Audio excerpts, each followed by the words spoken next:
আমি দেখেছি, হ্যাঁ, সকালবেলা বেশ মানে কর্মচঞ্চল, সবাই চা খাচ্ছে, দোকানগুলো খোলা, অনেক মানুষ, কিন্তু বেলা বাড়লেই ওই পাশের দোকানটাও দেখলাম যে বন্ধ, মানে এই পাশের এই দোকানটাও বন্ধ। কারণ কি? এখন মানে সব খেতে চলে যেতে ভাই, খেতে মানে সব আমাদের এখানে তো ধরেন যে আপনার ধান টান করে তো, হুম, মানে ভুঁয়ে সেচ টাচ দিতে হয়, পানির হয়তো সেচ দিতে হয়, জি, তো দোকানটা এখন চালাবে কি?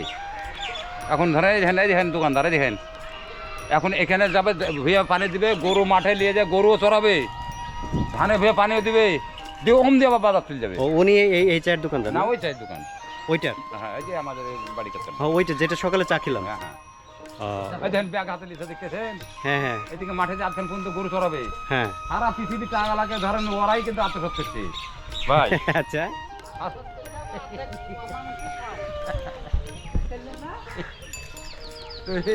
মানে এখন মাঠে যায় গরু চড়াবে আর ওই বিকেল পর্যন্ত থাকবে। হ্যাঁ, 3টে পর্যন্ত, 3টে পর্যন্ত, 3টে পর্যন্ত থাকার পরে এসে তারপরে আবার এই চায়ের দোকান চালু করবে। না এখান থেকে যাবে যাই 1টার পর, 1টা পর চলে যাবে শহরে, শহরে যে কেনাকাটা করবে, মানে মানে দোকানের বাজার টাজার গুলো করবে, হ্যাঁ, ওই আইসে 3টের সময় এসে মানে দোকান আসবে। ও আচ্ছা, মানে 3টার দিকে আইসা দোকান চালাবে, কারণ বিকেলের থেকে একদম রাত পর্যন্ত ভরপুর দোকানে বেচা কিনা 10টা পর্যন্ত চলবে।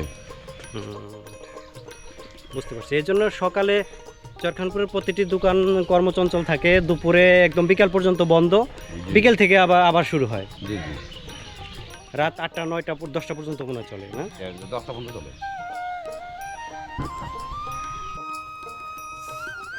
আমার এটার মধ্যে কি কি দিছেন? কালাই, গম, কালাই আর হলো গমের আটা না? গমের ময়দা আর হলো মানে যে মাসকলাইয়ের যে ময়দা সেটা এখন পানি দিয়ে মাখানো হচ্ছে। হ্যাঁ মাখানো হচ্ছে। এইটা মাখায়া তারপরে কি ওই চুলার মধ্যে দিয়ে দিবেন? হ্যাঁ আবার খোলাতে দেবো চুলাতে। আচ্ছা আচ্ছা। একটি বিষয় হলো এই কালাই রুটির যে খামিরটা যেটা তৈরি করা হয়, এটা কিন্তু অনেকক্ষণ মথা লাগে, বেশ মানে মথে একদম নরম করে ফেলতে হয়। যত বেশি মানে এটা মথা হবে তত রুটিটা তত বেশি মজাদার হবে। সেই জন্য আসলে এটা একটু লম্বা সময় নিয়েই বেশ সুন্দর করে এই রুটিটা মথতে হয় এবং সেই রুটিটা তৈরি করতে হয়। কিন্তু সেই আটা মানে গমের আটা আর হলো যেটা কালাইয়ের যে আটা, সেটা কিন্তু মিক্স করে এই যে খামিরটা তৈরি করা হয়েছে। আর এদিকে চুলার মধ্যে কিছু রসুন এবং শুকনা মরিচ, সেটা কিন্তু এখন টেলে নেওয়া হবে। টেলে নেওয়ার পরে ওটা থেকে যে ঝালটা তৈরি করা হয়, যেটা দিয়ে আসলে কালাই রুটি খাবার হয়, খেতে হয়, সেটা কিন্তু তৈরি করতে এই প্রসেসটা আর কি করা। আমি রুটি বানাচ্ছি।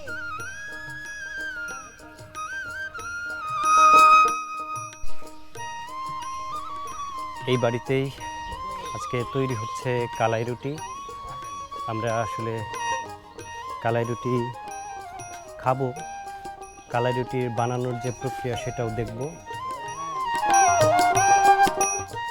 যেখানে তৈরি করা হচ্ছে। আরেকটা দিল দিবান দিয়ে এই সাইডে একটা দিতে হবে। এইভাবে কিন্তু রুটিটা এইভাবে প্রথমে এই করার পর একটু পানি লাগিয়ে সেটা কিন্তু হাত দিয়ে এইভাবে লম্বা করে নেওয়া হয়। আমরা এই যে এটা বানাচ্ছে, এই যে রুটিটা কত সুন্দর করে হাত দিয়ে, ওদিকে কিন্তু যেই তাটার মধ্যে আর কি দেওয়া হবে সেটা কিন্তু হিটে রয়েছে, আর মরিচগুলো টেলে নেওয়া হয়েছে। হাত দিয়ে চেপে চেপে এই যে সুন্দর প্রসেসে তৈরি করা হয় রাজশাহী এবং চরাঞ্চলের বিখ্যাত সেই কলাই রুটি। কত একটি কৌশল রয়েছে, সবাই কিন্তু এই কলাই রুটি এভাবে কিন্তু হাত দিয়ে কিন্তু তৈরি করতে পারে না। আমরা যে এই প্রসেসে আসলে বানাচ্ছে, আপনি বানাতে গেলে এটা ছিঁড়ে যাবে, নষ্ট হয়ে যাবে এটা, কিন্তু হাতের একটি কৌশল রয়েছে, প্রত্যেকটি কাজেরই একটি কৌশল রয়েছে। একটু করে পানি লাগানো হচ্ছে, আর সেই পানি দিয়ে হাত দিয়ে চেপে চেপে, প্রথমে কিন্তু এটা ছোট ছিল, চাপতে চাপতে কিন্তু এটা আস্তে আস্তে বড় হয়ে যাচ্ছে, অনেক বড় হয়ে যাচ্ছে, অনেক বড় হচ্ছে। আর ওদিকে তাটা কিন্তু হিটে রয়েছে, এটা হাত দিয়ে চেপে বড় করার পরেই সেই চোলার মধ্যে দেওয়া হবে। দেখছেন কি একটা সুন্দর প্রসেস। মানে এটা কিন্তু বেলুন দিয়ে কিন্তু এভাবে করা যায় না, যেটা হাত দিয়ে যেটা করা হচ্ছে। হাতের জাদুতে আসলে হয়ে গেল যে ছোট্ট একটা রুটি বিশাল আকার ধারণ করলো।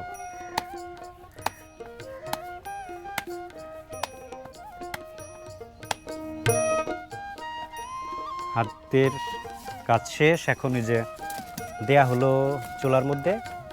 এদিকে জালটা আর একটু বাড়িয়ে দেওয়া হচ্ছে, মানে তাপটা আর একটু বাড়িয়ে দেওয়া হচ্ছে, যাতে সহজে এটা হয়ে যায়। ওইটা হতে হতে এদিকে আরও একটি রুটি এখানে তৈরি করে নেওয়া হবে, এবং ওইটা কিন্তু হিটে অলরেডি আছে।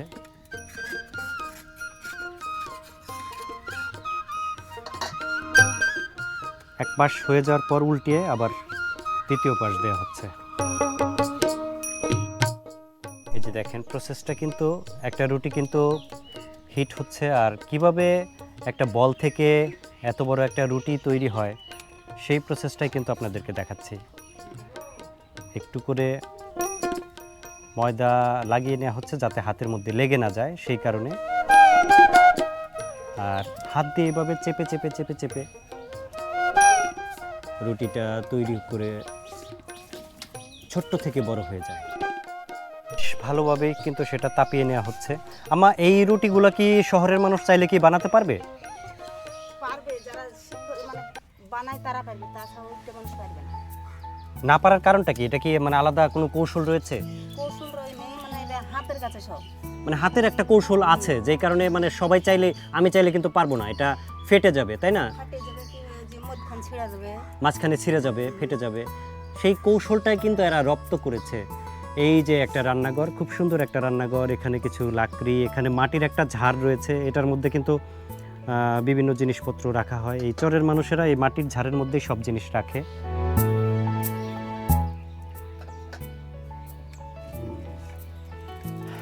এই আম্মাটা হলো আজিজুল ভাইয়ের, আপনি তো বড় মেয়ে, হ্যাঁ? আজিজুল ভাইয়ের যে সবার বড় যে মেয়েটা, এই আম্মা হলো, আমার নাম যেন কি? এই আম্মার নাম হলো চম্পা। আর ওই যে নদীর উপারে যেটা রয়েছে মেজুটা, রিপা।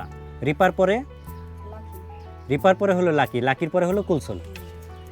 এই যে আপনাদেরকে সবার সাথেই পরিচয় করে দিলাম আজকে, যে অনেকেই জানতে চান যে আজিজুল ভাইয়ের সংসারে আসলে কে কে আছে। এই ওনার বাড়ি কিন্তু আজিজুল ভাইয়ের বাড়ির একদম কাছাকাছি, মাত্র 1 থেকে 2 মিনিট লাগে পায়ে হেঁটে আসতে।